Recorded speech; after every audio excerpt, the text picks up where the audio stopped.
मंडल पर खुशी छाई हुई है।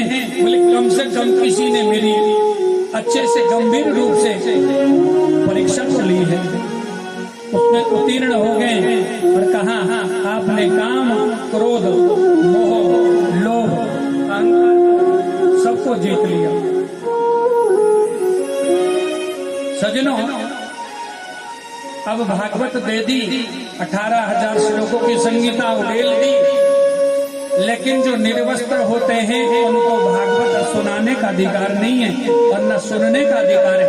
उनको वस्त्र इत्यादि पहनाए और कथा उनको दे दी। बोली भागवत भगवान की जय। सजनों, अब 88,000 ऋषि मुनि सूत जी से पूछते हैं, महाराज ये कथा सुखदेव जी ने कैसे सुनाई? परीक्षित कौन थे? सुखदेव जी कहते हैं, राजन, जब कौरवों और पांडवों का युद्ध समाप्त हुआ तो कुरुक्षेत्र की भूमि में इतनी लाशें बिछी हैं जितना ऊंचा पेड़ होता है।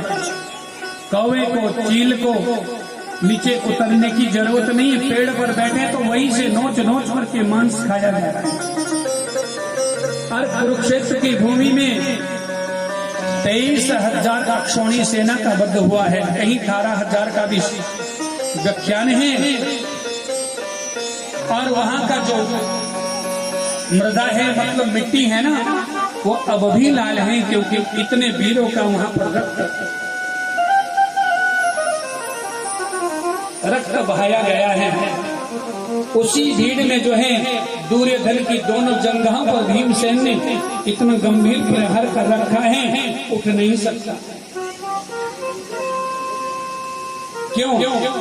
बोले कोई अपने आप को कितना भी घमंडी और कितना भी बलवान समझे, एक दिन वो असहाय हो जाता, जैसे दुर्योधन हो।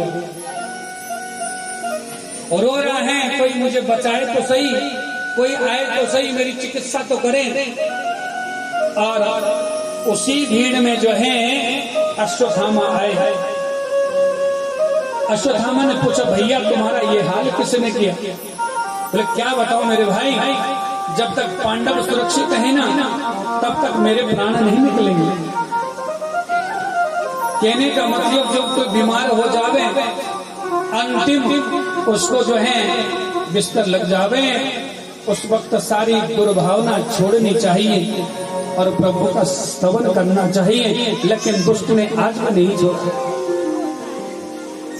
अब अश्वत्थामा कहता है, वो तो मैं उनको काट करके लाता हूँ आपके पास, आज रात तक केवल प्रतीक्षा करो भैया। गए और भगवान प्रभास क्षेत्र में जहाँ पर जो पांडव सोए थे उनकी बदला कर दी। वहाँ उनके 5 बच्चे थे। रात्रि में अश्वत्थामा गया और उसने 5 बच्चों के सिर कलम कर दिए। जैसे दुर्योधन के पास लाया, थोड़ा उजाला दिखा। दुर्योधन जो है जैसे पेड़ जो जड़ से बहीन होकर के पृथ्वी पर धड़ाम गिर जाता है, ऐसे ही वो भी दुर्योधन कह रहा है, आज हमारे कुल वंश में कोई पानी देने वाला नहीं बचा। रो रहा है और रोते रोते प्राण का त्याग कर दिया। और जिस माँ के जो है सज्जनों, द्रौपदी माँ के जिसके 5 अबोध बालक, जिन्होंने किसी को तू बे नहीं बोला, उसके यदि बच्चे मर जावे तो आज द्रौपदी जैसे कुरही होती है ना, कुरही की भांति करुण क्रंदन कर रही है, रो रही है, बिलख रही है। आज अर्जुन ने प्रतिज्ञा ली, कहा देवी जिसने इन मेरे बालकों को मारा है, धड़ रहे हुए है, सिर नहीं है, उस माँ बाप के हृदय पर जो है मानो जैसे पृथ्वी पर हल चलता है, ऐसे दोनों का हृदय विदीर्ण हो रहा है। आज हाल क्या हुआ?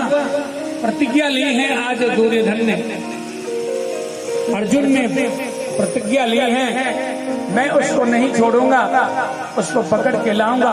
लाखों लोगों की भीड़ लगी है, अश्वत्थामा को खींच करके पकड़ करके लाया और द्रौपदी माँ से कहा क्या करना चाहिए?